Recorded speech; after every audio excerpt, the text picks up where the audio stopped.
Well, we took a little break, ate some donuts, and decided to break out some alcohol as we Here's to that. as we continue to plow our way through this mess. Let's dig in.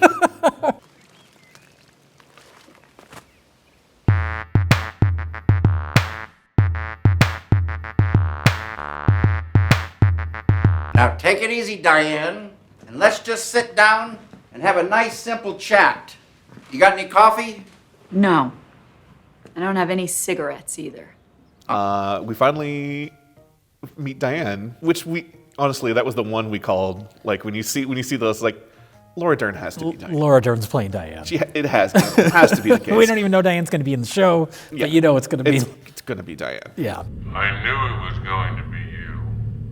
They have so much. I mean, she and Comic Laughlin have so much history together. With all that, Yeah. In David Lynch projects, it was like, it's got to be. It's very strange, isn't it? This thing went well, but 25 years later, and it's a very strange thing. And she's fucking fantastic. She's great in this. Yeah. Everything you'd expect. Hell of a sasspot, that Diane. At least in Tulpa form.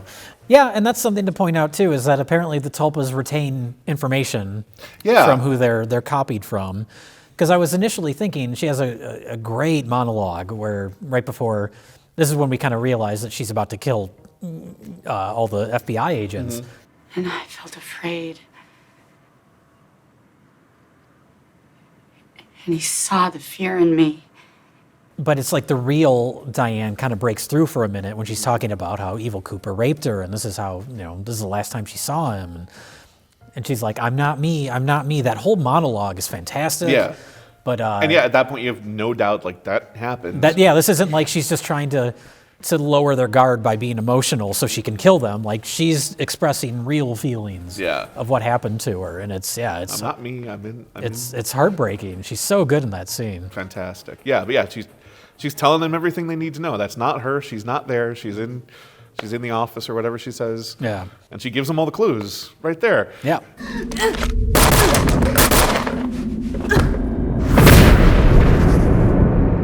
We could talk more about the office in Vegas that I guess is Mr. C's office with what's his name?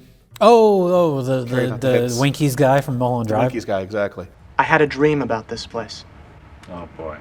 So there's like an office in Las Vegas that I think is part of Evil Coop's business, because that's where there's a hit on Dougie. No, they send Jennifer Jason Leigh. Oh yeah, Tim Roth. Tim Roth. Yeah.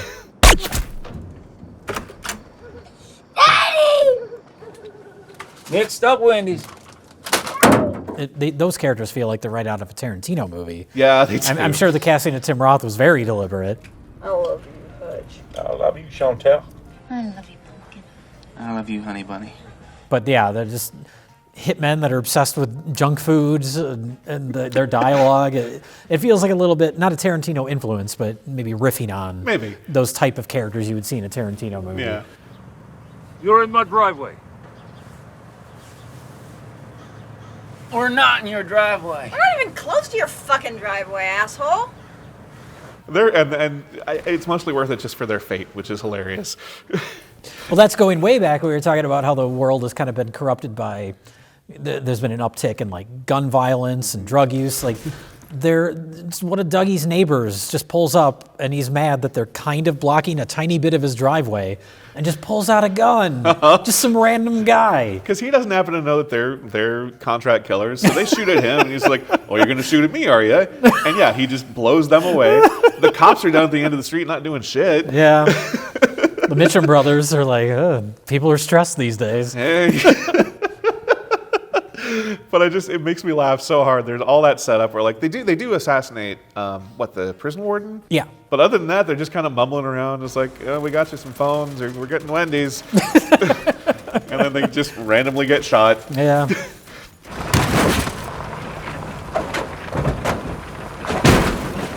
Well, that's like we have said several times at this point, the idea that it's a long lead up to a payoff. Yeah. There's a lot of that. And I feel like, David Lynch is very famously a big proponent of transcendental meditation. And I feel like that's never been more prevalent or more apparent in his work than it is in this. Okay. Where it's like, we're going to watch a guy sweep a floor for 5 minutes. We're going to take our time on everything and let you kind of think about what you're seeing and not just race to get to the next plot point. You're not even really going to think about it that much until you realize, hey, wait a minute, isn't that Jacques back there? Yeah, that never really comes back. I guess that's maybe his brother or something. There's another There's brother. just another one. Sure. He's not a tulpa. He's just another guy. Yeah. It's hard to say how important the whole, office in Vegas and the guy from Winkies, and he's saying to his assistant, don't ever let this happen to you. Don't let what? I don't understand. What does he have on you? It doesn't matter. Chantal just comes and shoots you anyway. Fuck it. I don't know. And it's kind of, even though a lot of these people are connected to the big plot line, they're just doing their jobs and living their lives, basically. Because there are plot lines that are important, but it's kind of hard to talk about how it connects to the whole. Obviously, Matthew Lillard is super important because he finds Major Briggs's body, having not aged for 25 years, apparently. And he's fantastic, by the way. He does a great job. We didn't mention Matthew Lillard, but I feel like people think of him as from the Scooby-Doo movies, or he's annoying in Scream or whatever, but he's really good. He's a really good actor, and he's great on this. Please, I didn't kill Ruth. I loved her. I don't know what is happening to me. Why can't you help me, please?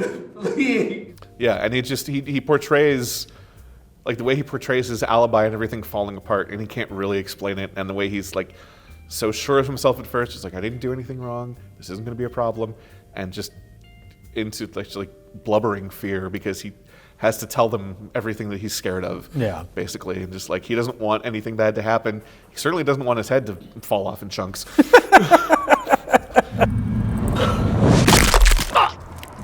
Oh my God! He's dead. I mean, that whole aspect of it kind of, when you talk about the original show, the original series, and how it was not a parody, but it's definitely done in the style of a nighttime, a primetime soap opera. Yeah. And you can't do that again because those don't exist anymore. No one knows what those are anymore. But now what you have is a ton of NCIS or Law and Order, those types of shows. Yeah. And those scenes in particular really felt like they were kind of informed by that. Jane Addams as her kind of snarky, funny coroner character. So great. Cause of death. Took me a while, but I think someone cut this man's head off. But obviously that's important because you have to get the FBI out there to start discovering, the woodsmen and the connections to where, to the Black Lodge and the White Lodge and the space that's out there, where that Cooper's basically manipulating his way through before he gets to Earth. Because that takes a few episodes too. That doesn't happen right away. No, he goes falling through space for 20 minutes, which is just shaking lights behind him. I love that too. The low tech. It's like a student film almost, but it works because we're in this unnatural world. Yeah, it's very DIY, but it's not like you think it's wrong because you've never seen this. It looks cheap, but maybe the real world's fucking cheap. Who knows? That's worth pointing out is the special effects. I know some people complained about them, and it's there are aspects of the show that feel kind of cheap. Corset! And lazy. One in particular, there's a part when Tammy is looking at a photo of Cooper. Ooh, I got so mad. And it's clearly a screenshot from the original series, and he's clearly in the red room. That's just can't be possible. It doesn't make any sense, so that drove me nuts. Yeah, that's the one thing. But a lot of the other effects to me feel I don't think David Lynch cares much about special effects. No. And it's more about do what you have to convey the idea. And it's it doesn't have to look realistic. No more than that. It doesn't have to look photorealistic. It looks unnatural, which It's just like it's just like a fire that kind of crumples, falls apart in like a person's flops. head like crushes in like paper and some of the stuff in the White Lodge. Kind of reminded me of the in the Mouth of Madness. Oh yeah, he's tearing his face apart. Kind of some of that. I was thinking of like Terry Gilliam's Monty Python animation in parts. A little of that too. Yeah, just fold it up. You know, who cares? It's not real, but this place isn't real. Exactly. So I was okay with a lot of that. And it seemed like, well, then we were, feeling like a lot of the money went into episode 8 anyway.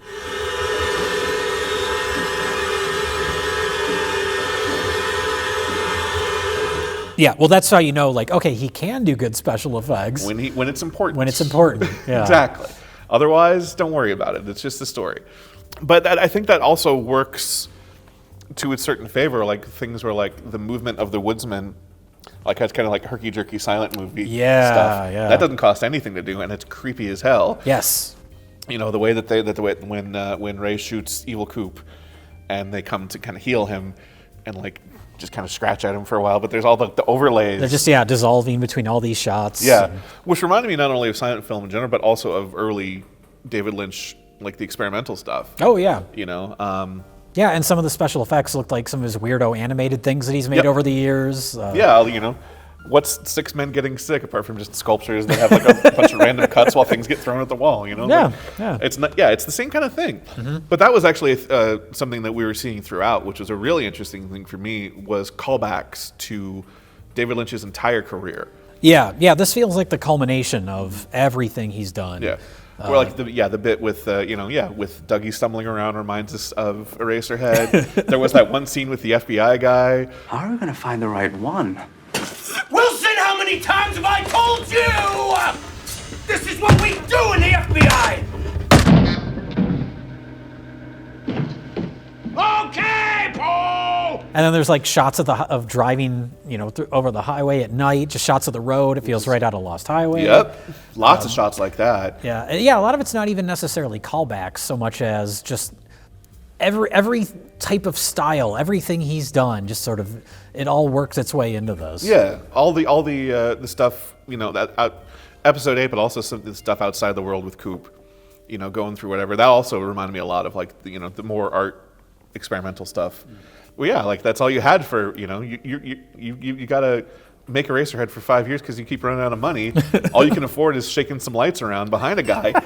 That's fine. Go do it. Tell the story. Yeah, and that really felt like that to me. God, but it really gave a great feeling of space too. Some of those shots where he's going up to, or he falls into the metal thing and the endless ocean. Oh yeah, outside. That just felt so isolated. Yeah, but he crawls up on top of it and he's in space again. Like, okay, but you get the idea that it's outside of reality. Yeah, and it felt huge. Even with as cheap effects as that, you still got a great sense of that feeling. And just when Cooper is falling through space, you don't know how long it's going to take him. It felt like that could have gone on for a really, really long time. That could have been a whole episode. Who knows? And he shows up in the box in New York, apparently.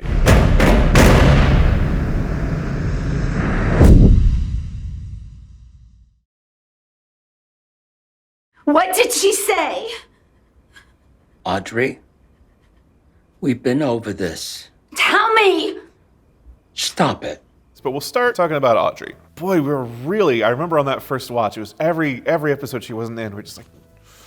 Because we knew she was coming. She was confirmed to be in the cast. And it's not like I wasn't anticipating Donna.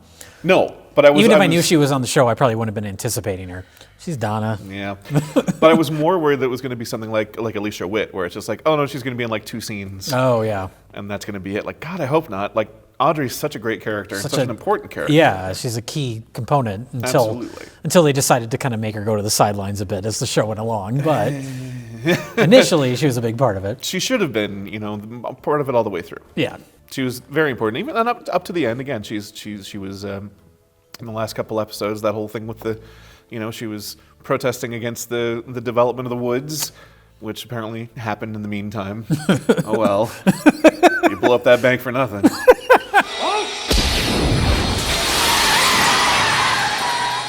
But yeah, so we finally get to see Audrey, but she's completely isolated from the rest of the cast. she's in a house and she's yelling at her husband, who's that one guy.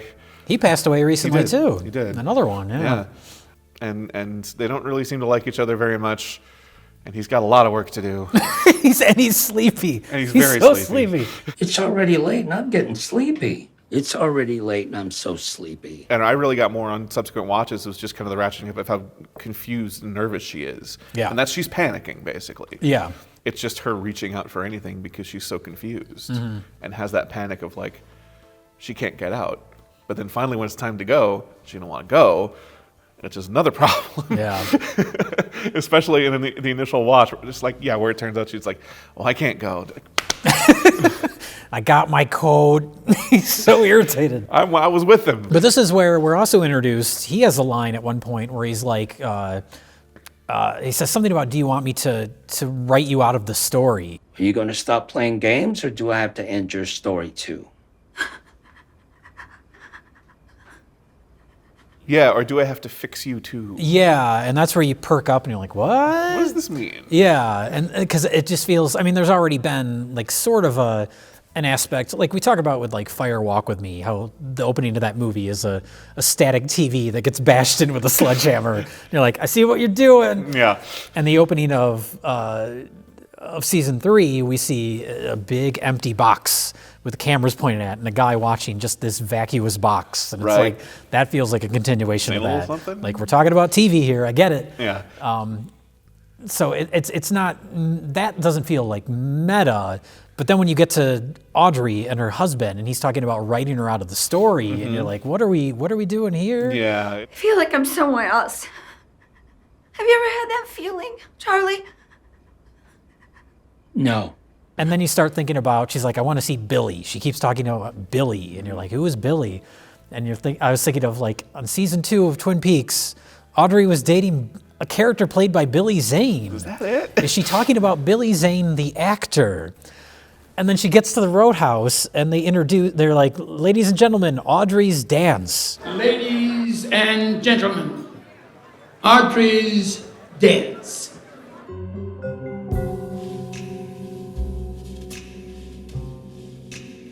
Which, in the context of the show, that's not what it is. It's just a piece of music that she danced to. And she's as stunned as anybody at first. Yeah. It's like, my what? And so for a brief moment, she's But then- the center of attention. It's just like the old times of being a young starlet and the world's in front of you and she's so into it. And then everything breaks out into violence because this is scary Twin Peaks world. Yeah.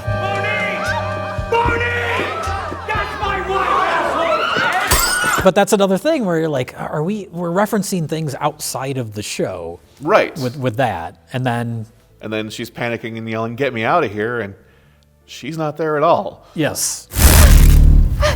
I mean, who's to say for sure? But my interpretation of the way I'm thinking of it is that what we're seeing, that last moment with her, because we don't see her for the last couple episodes, that's it. I think that's Sherilyn Fenn. That's not Audrey Horne at that point. That's Sherilyn Fenn. She's crossed over. Wow. She's woken up from her dream. She's talking about Billy Zane. She's having memories of what it was like to be, the young starlet. She's the center of attention. They're playing Audrey's dance, and then she wakes up from that, and now she's just middle-aged Sherilyn Fenn. Huh. This is existentialism 101. Oh, fuck you! I didn't get the impression that it was like a lead-in to like, oh, if we do more seasons, we'll explain this. No. To me, it felt like that feels like a stop. Yeah, it felt like this is the end of Audrey Horne. Yeah, she's in that empty white room with nondescript clothes and looking into a mirror. And that's just where she is forever. Like, yeah. But yeah, those mentions about like writing her out, like we're talking about, and I don't know if there's any information about this out there, but I heard something somewhere that Sherilyn Fenn and David Lynch kind of have a butting head relationship, or have had one. She felt that he abandoned the show, and that's kind of why she got written out. I'm gonna fucking kill you, okay? He lost interest because they solved the murder, which is true. Which is what happened, yeah. Yeah, and so he went on to do other things, and she felt like he abandoned the show. Okay. See, that So that that was- almost, I mean, that makes sense then when you think about the relationship between her and her writer-husband character. A little bit of David Lynch in there with them kind of, butting heads. And Yeah. You're the one that wanted to go. Now you're looking like you want to stay. Thank you all so much. I wish I'd been here more with you, but I loved being here. At the beginning of the show, one of the disparate elements that were just like, how does this connect to anything? we're in New York, yeah.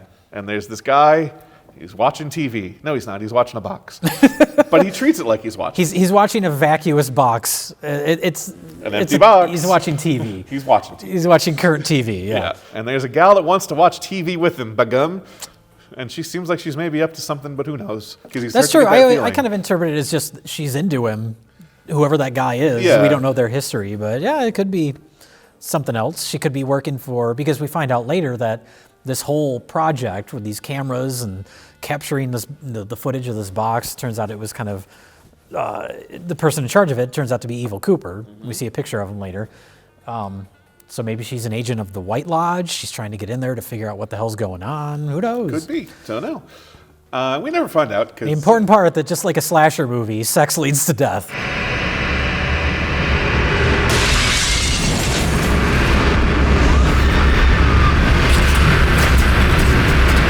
But that was a good early indication that, number one, we're on Showtime. Yeah. We are not on regular TV. So we get, nudity and extreme gore. Yeah. God. But also an early indication that we're not holding back. Mm-hmm. Like we're gonna see a lot more than we were used to in Twin Peaks. Oh yeah. Because it shakes you. Whatever, that figure that might be Judy, that might be evil, that whatever it is. I assume that was Judy, yeah. Yeah. An extreme negative force called in olden times Jiao Day. Over time, it's become Judy. I'm not going to talk about Judy. In fact, we're not going to talk about Judy at all. We're going to keep her out of it. Gordon? Again, but it seems like this has been set up to be like another, because Cooper ends up there too, it's like a manufactured stop. Well, it's like that spot in the woods in Twin Peaks that you find that spot in the woods that you can enter the Red Room from. It's almost like another one of those where it's like this is a portal to and from wherever these other beings are coming from. But so do you think that Evil Coop built that on a spot like that, or did he make it?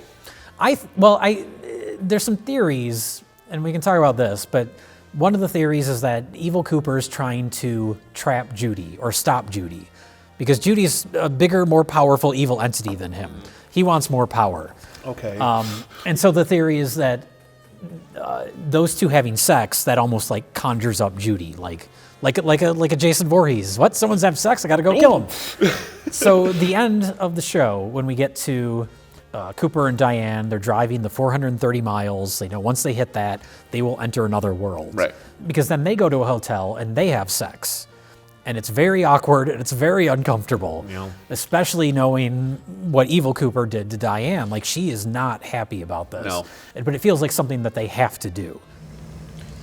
Once we cross, it could all be different. And so the interpretation is that that's them trying to conjure Judy into this world.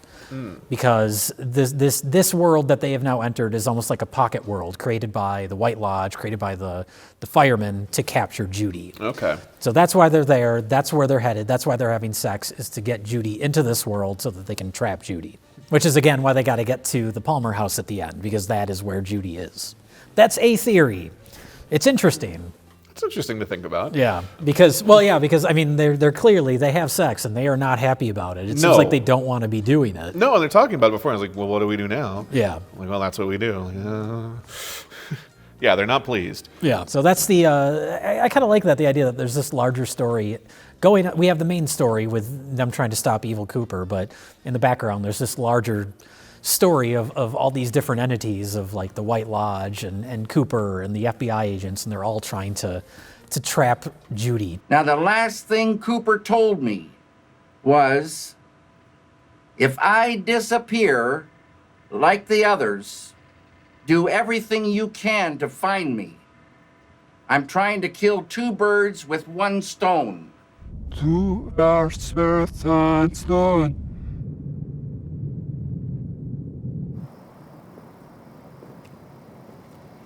So the idea is that they could basically put a stop to this elemental evil that's been around since the 50s. Yeah, since the creation of the atomic bomb, which is kind of, I don't know, a representation of like man-made evil.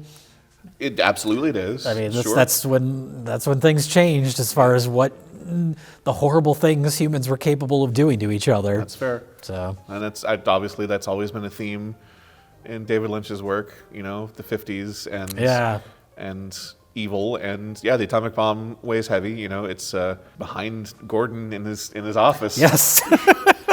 just talk about not subtle. No. There it is.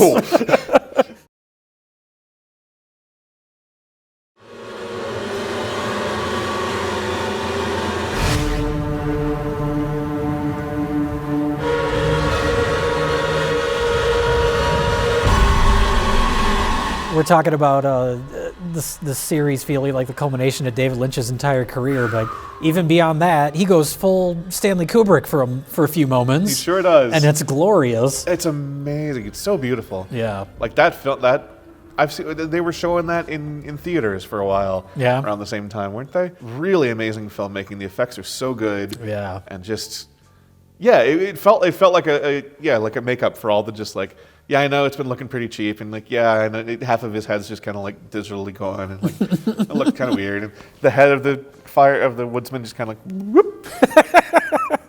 I know we've been working on this. Major Briggs is just like a Photoshop cut out of a face. I know this is what we've been doing. Yeah, and it's so good. The Roadhouse is proud to welcome the 9-inch nail. In the context of the way we've been watching the show, it's had that structure, just like story, musical act, story, musical act. And this one, little story, the 9-inch nails. We're at the Roadhouse performance already, and the episode's just starting. And it's just like, so we're going to be doing some things a little differently here. Yeah. We're already freaked out because we've watched the whole thing with the woodsman repairing evil coop, which is unsettling, wonderfully unsettling. And then right into the atomic bomb. Penderecki music, again, talking about the music and how he's the pulling music from different sources. Unlike the original show, it's not just the Angelo Badalamenti music. Yeah, and it's just amazing, just the slow-mo zooming right into the middle, and beautiful because there is, maybe some beauty and destruction and evil. Sure. That you're attracted to as a human. Little idea that he wanted to get across. Violence is entertainment, yeah. Uh-huh. You're Sarah Palmer watching animals rip each other apart on TV. As long as you still have some Bloody Mary mix, you'll be all right. And we open up just the entire mythology of the show, which I love, where it's like it introduces new concepts, but it doesn't over-explain them, which I wouldn't expect it to. It barely does explain them. It's just we're not in like midichlorian. No, you're not given solutions. You're just given answers. Yeah, you're given what is this? Well, it's this. Why? And sometimes it's explained where it's almost like hard to believe that people are confused. When when Dougie shows up in the Red Room and he's talking to Mike. Someone manufactured you. What? You were manufactured. Someone made you for a purpose, and you served that purpose. There. It's pretty clear cut. Yeah. What don't you get? But yeah, the introduction of, we see presumably the White Lodge, which we had never seen before. Mm-hmm. And the kind of new position of, is the giant and the fireman the same person? Yeah. There's the giant from the original show. Now he's called the fireman. He's on the side of good. A fireman puts out fire. Fire, of course, represents the darker aspects of the show and of the character of Judy and all that. Yeah, so. as far as I'm picked up, he's the same character all the way through. Okay, but yeah, that episode, especially its placement in the season, it's because you start watching the first couple episodes, everything feels so disconnected, and then it very slowly starts to all kind of okay, I'm starting to get the hang of where the show's going, and then he literally blows it up. Yeah. Yeah, just hold on though. If I had a complaint about the season as a whole, I don't think anything after that lives up to that episode. I don't even know how it could. It can't, but it's all colored by that too. Yeah. So there's evil being a new evil being introduced into the world. Yeah. You know, a whole different evil, something elemental being introduced into the world. Got a light? Got a light? And that's, after going full Stanley Kubrick, then we go full like George Romero. Oh We're my watching one of the best zombie movies that's ever been made, even though it's not a zombie movie. No, it's just unidentified evil. And everybody knows it from the second they see him. Just like, this isn't right. Yeah. Creeps everybody out. This is the water. And this is the well. Drink full and ascend. Or almost like it's supposed to be like an announcement that evil has arrived in the world.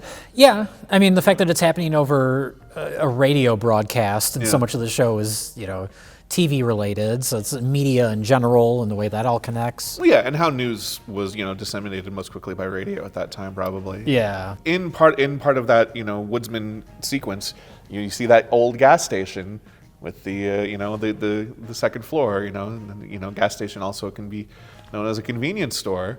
And what happens above the convenience store? Well, that's where Mike and Bob live. That's where something that was established in Fire Walk With Me. That's the craziest thing. When we talked about Fire Walk With Me, we talked about that scene and how it's a great scene, but I was saying it was so like heavily edited and like truncated to the point where it almost feels weird, like it feels like it should have been cut out of the movie.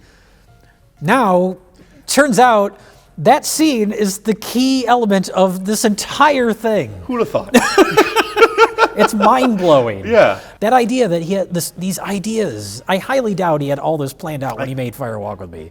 Maybe some of it. Maybe some of it. But you look at like the Woodsman, because there's one of those in Fire Walk With Me in that convenience store. That's it's right. played by Jürgen Prochnow, but he's not like covered in soot, so it's different. It's changed. Right. But just the idea that this connects at all. Philip Jeffries is a huge part of the season. And every seemingly unconnected sentence that David Bowie said in that scene, every last one of them counts. Who do you think that is there? Listen up, listen carefully. I've been to one of their meetings. It was above a convenience store. It's like, who do you think that is there? Yeah. Like, that didn't mean anything. Now it does. Now it does. Well, even we're not going to talk about Judy. Judy. And then is it the last line of Fire Walk With Me is the monkey saying the name Judy? Yeah. I mean, maybe David Lynch had some of this stuff in mind back then, but it might have just been because he works kind of from the subconscious, where it's like the name Judy came to him. Yeah. He had the monkey say it. Well, that's the thing where he talks about catching the big fish, where he's going deep. Yeah. Going deep to get these ideas, and maybe that was just floating way down, Yeah. that he went and retrieved, or something that from making Fire Walk With Me just, resonated in his head, and he eventually went back to get it. Well, that's like Inland Empire, where it's like that didn't start as a feature. He just started making these digital shorts. He made Rabbits. Rabbits, right. And, a couple of the other little segments in that movie where it's like it wasn't meant to be a feature, and then it just like ideas came, and then that connects to this, and it just expands from there. Yeah. In a way that it makes sense with Inland Empire because it was so down and dirty, shot digital cameras. Like you have a lot of room to experiment with that. The fact that this season 3 has that level of experimentation while still being cohesive and being something that a major network could produce and you could have a schedule for is really mind-blowing. We're not on location where we have to, that we own the stages, It just drives me nuts that we have to do stuff in 2 days. This is absolutely horrible. We never get any extra shots. We never get any time to experiment. We never get to, go dreamy or anything. I could have spent a week in the Fireman's. I love that place. And dream up all kinds of stuff. You don't get a chance to sink into anything. It's not a way to work. And you tell me I got 2 fucking days to do all these things. There's just bang, bang, bang. It's like a fucking machine. But, what's Sarah Palmer up to after all these years? A lot of drinking. Man. But speaking, again, of TV, that's apparently what she's been doing the whole time, is just sitting in her house, drinking and watching terrifying nature shows. Well, she's watching violence TV. Violence. She's watching, there's like boxing, and that boxing is on a loop. It's like the same minute-long thing that just keeps like repeating over and over, which, could be a statement about how repetitive TV shows can be, where your characters can't learn and grow because you have to have 8 seasons of them. Initially, it was always very interesting to think about because she's the Palmer left in all this fallout. Mm-hmm. You know, as you know, what would anyone do if they were that person? Yeah. You know, where your husband was raping your daughter and they're both dead and what do you do? Yeah. Even if you don't believe in Bob or anything, just like you're still left with all the emotional fallout of it. Yeah. And you kind of wonder, like you revisit that character 25 years later, and then something's not right. Well, I think she is inhabited by, if not Judy, some other sort of evil form. Very evil form. I don't know if it's evil. I mean, she does bite a guy's neck off. Yeah, but that guy's an asshole. Won't leave her alone. That's true. But I feel like, I mean, the whole story of, it feels like it's leading up to the Palmer house. Yeah. All these characters, the firemen and the FBI agents, they're all trying to get to a point where Cooper is with Laura Palmer, or some version of Laura Palmer, at the Palmer house. Yeah. And I feel like that's kind of become the epicenter of Judy, or of this evil force. And they have to get there to sort of defeat that. Yeah. Although when they get there, they have no idea what's happening because they're now in a different world. And they're not even necessarily like them anymore. That might not be Cooper. But there's this parallel of when Hawk goes to Sarah Palmer's house at one point. Somebody in the house? No. No, just something in the kitchen. You know, Sarah Palmer comes to the door and she like looks behind the door, like you hear a weird noise, and he's like, "What's that?"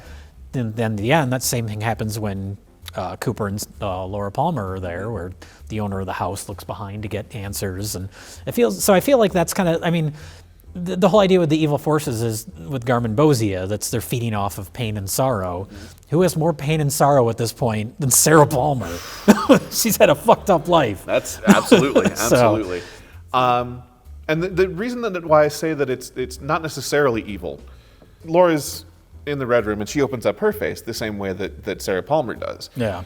So that's really, what is that connection there potentially? Yeah. And one of the things we were thinking during episode 8, when there's the frog bug that comes out of the ground and crawls into that little girl's mouth, we're like, is that going to be revealed that that's Sarah Palmer? Yeah. It never is. It never is. In the final dossier, it's confirmed.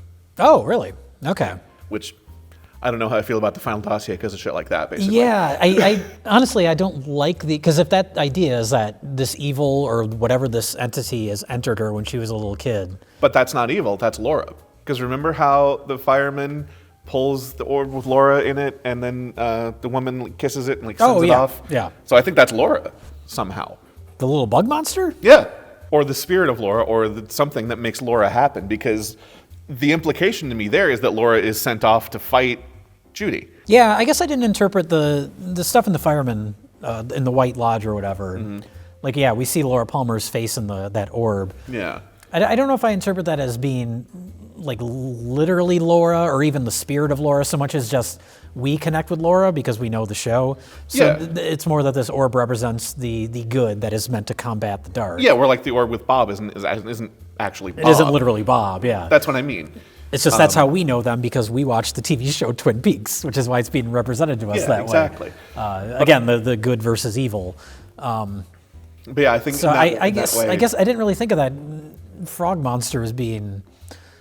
I interpreted it as being something evil, and this is like the start of, like we talk about with like the growing kind of like evil underbelly that's happening in the world. And that's why I say I don't necessarily like the final dossier, because I can feel that way. I could feel either way about that, because the reason that little girl's asleep is because of the woodsman's mantra. Yeah. Over the radio. Mm-hmm. So it seems like, why was she put to sleep? So that bug frog could get in her mouth. So that seems bad. They're bad, right? They kill people. Yeah. And they fix evil coops. Like they clearly are on the side of evil. Mm-hmm. But yeah, so you could see it either way, and that's so the idea that's is the good being in going into Sarah Palmer's body. So does it mutate or something? And then at the end, that's why she can open up her face like Laura. See, that's why I assumed that maybe wasn't Sarah Palmer, but I guess the book confirms it for whatever that's worth. For whatever that's worth. Because I was thinking about that when we were originally watching it, where it's like, I don't know how I feel about the idea that Sarah Palmer has had this evil in her throughout the entire, like the first 2 seasons of the show. Yeah. That doesn't feel right. So it almost feels like whatever this is kind of taken control of her or taken residence in her body after the fact. Which is why I say like they feed off of pain and sorrow, where it's like that's something that's happened later, which is why she's turned out the way she is now. Yeah, it's definitely a change. Because in the first 2 seasons she was an innocent. Yeah. And she's clearly not that anymore. Yeah. We don't know exactly what she is, but there's definitely been a change. Right. Not just what the watching the violent stuff, obviously the killing, eating that guy's throat. But little things like whatever she's trying to do to Laura's picture at the end.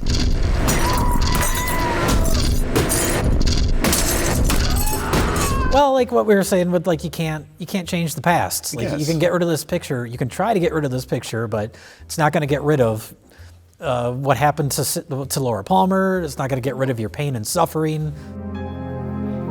Where are we going? We're going home.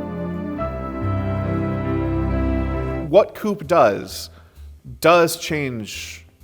It changes the timeline, but it doesn't remove the pain and suffering somehow. Yeah. Because Laura doesn't die; she disappears. Like they show it. They show Pete going out to fish, and the body just. That's another case where we're talking about like dead actors and stuff, and the way like Major Briggs lives on. It's so weird to see Pete gets to go fishing. He just gets Jack to go Nance fishing. lives. Yeah. And that has more of an emotional weight too, because it is Jack Nance and because of his history with David Lynch and how long they've, same with like Catherine Coulson, like how long they've all been working together. Yeah. But so that's at least some things have changed. Maddie probably never went to Twin Peaks, and so Leela didn't get to kill her. And it's interesting to the way that it was set up to, where all of a sudden it's just, but just from filmmaking perspective, where Coop's in the woods, and they were able to cut together so well, like stuff that they had. That was It was so good. It was just amazing. Oh, that's again like we were talking about how David Lynch just takes he has these ideas, these random ideas, and then eventually they connect. The idea that I don't know what the motivation was when he made Fire Walk with Me to have Cheryl Lee yell at that moment.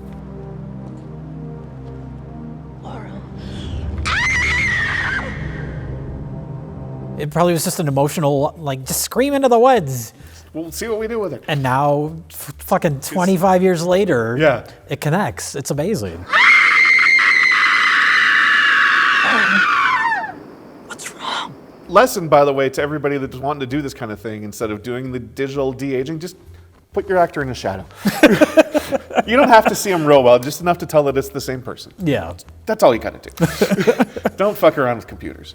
That whole section, like that second half of that episode when Cooper enters the Fire Walk with Me world, I just remember when we were first watching it, we were just like I didn't know what to make of it. I still don't know what to make of it, but it's still amazing just how well it worked and why he thought to do that. Yeah. Because we don't know when Coop goes into that door, we don't know what his plan is. Yeah. He's just gonna go do something else. The literal story of the show is wrapped up at this point, basically. Yeah.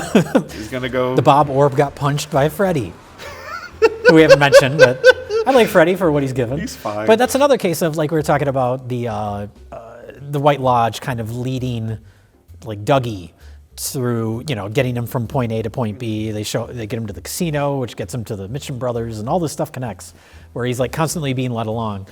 And Freddy talks about that too, how he's like, I met this guy, he called himself the fireman. He told me that I had to go buy this rubber glove and I had to move to Twin Peaks. So it's like, it's the forces of good have been leading everybody to this moment for decades. Yeah. And I like that idea that it's like everything from Twin Peaks has been leading up to where we get at this show. Yeah. But then after that, that's when things go off the rails. It's because we're done. Yeah. But this idea, like I was saying earlier, this idea that like there's the world of Twin Peaks, which we have, at one point, David Bowie says this in Fire Walk with Me, and then Cooper says this in this, we live inside a dream. Mm-hmm. It was a dream. We live inside a dream. We live inside a dream. And it's like, are they talking about a TV show? Are they talking about...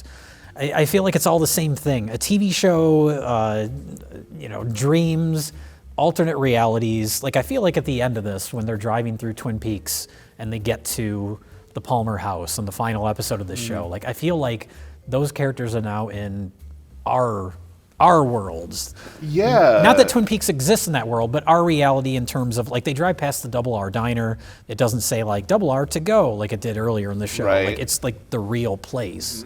So there's things like that. And then, like, the actual owner of that house in real life is the one who answers the door. Yeah, so, like, that's maybe a little clue. Yeah. So not in, like a cheesy, like, sci-fi TV show, like, alternate reality way, but, like, it's all kind of connected. Yeah, and the circular nature of the whole thing. Yeah. It's just repetitive, that even as much as in those last couple episodes that Cooper is either fated to or thinks he can set everything right. Mm-hmm. That he could actually go back into the woods and save Laura and everything will be fine again. Yeah. Which is not the point. Right. Like, well, that again ties into the idea of, like, a TV show revival. Yeah. Like, you can't go back. You can't, can't let it fix be it. what it was. Yeah. And I get it. You want answers. You want to try and make sense, because that ending, like, when we first watched it, that final episode ends, and we were all just, like, complete silence.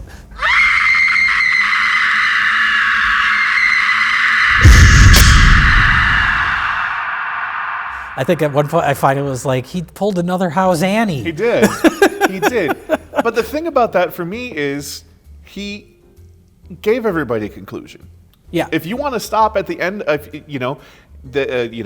Cooper has defeated evil Cooper and everything's right again, you can stop right there and have a nice conclusion. Episode 17 feels almost like a parody of, or like mocking the idea of such concrete closure to things. Yeah. Because everything's wrapped up. And like we mentioned Lucy, where she's like, for completely unmotivated, she's like, I understand cell phones now. Andy, I understand cellular phones now. It's like, yeah, things just get wrapped up, and it's not the only thing that does either. Like, there's plenty of satisfying things, and people complained about it, the same way they complained about the end of the second season. Yeah. But there's so much payoff in season 3. Like, Big Ed and Norma get together finally after That's all the big those one, years. yeah. Like, and it's such a wonderful scene. Such, again, just heartwarming. It's just like they're finally together. Yeah. Like, if that's not enough payoff for you, I don't know what the fuck. You get plenty of payoff, and then you get to have a little coda. Mm-hmm. You get to see, you get to watch David Lynch play with his characters a little longer, and just see what might have happened. Because, well, and again, they're talking about, everybody that touches a Blue Rose case eventually. Something crazy happens. They disappear, yeah. It's like, well, that's Coop's fate. That's what he's got. He can't do anything else. He must go into that door. See you at the curtain call.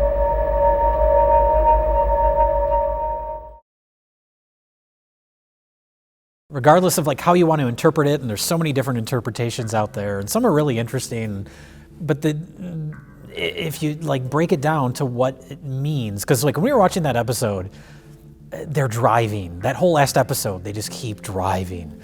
And, we make a point of showing like there's a gas station. Like this isn't Big Ed's, this is like a normal ass gas station in the real world. Yeah, somewhere out in Wyoming. Yeah, exactly. Because they're all the way from Texas to Montana. Yeah. And so it's like, I just remember that like sinking feeling where they're driving and I'm like, holy shit, there's only like 10 minutes left. Like being so like lost as to where this could possibly go. And it's like, I don't know what's happening, but I know how it's making me feel. And it's making me feel anxious. Very anxious. You recognize anything?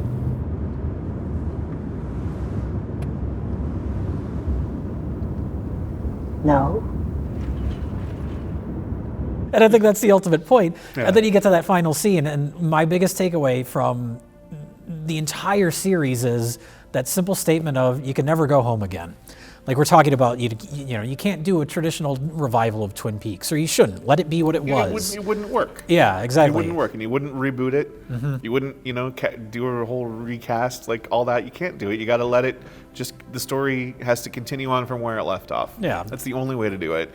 So And you yeah, can't and I circle mean, back. they literally can't go home again. This isn't the same house anymore. No, and that's not even Laura Palmer. Yes, exactly. And breaking down the specifics of like, this symbolizes this, and this symbolizes this, and it's all connected to this one central thesis. It all just seems so boring to me because that's not really what you're supposed to be getting out of this. It's about the world and these characters and the way they interact and the way they respond to darkness or violence, or how they respond to love and affection with, what happens with Norma and, Big Ed at the end. It's incredibly heartwarming. That has nothing to do with the meta aspect of the show being about the violence in TV or How whatever. could that like, connect? It just can't.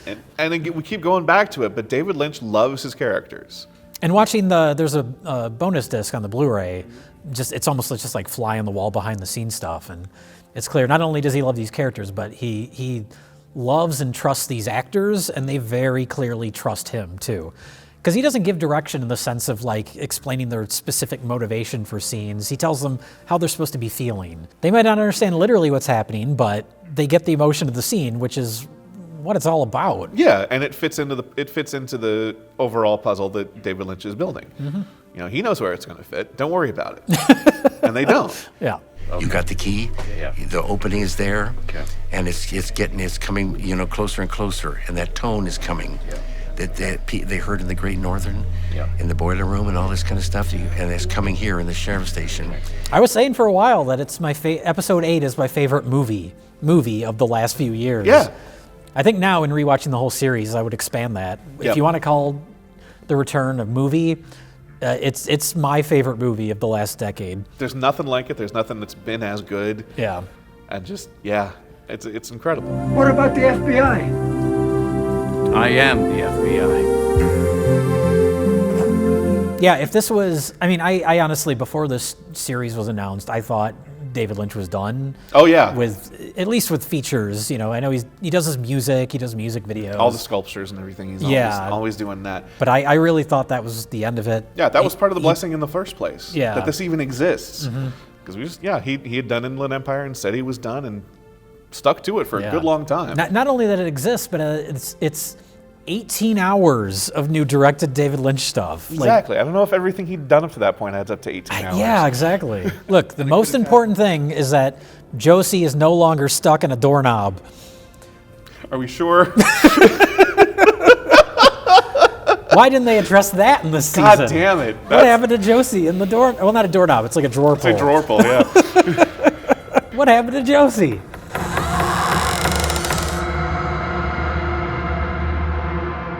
What?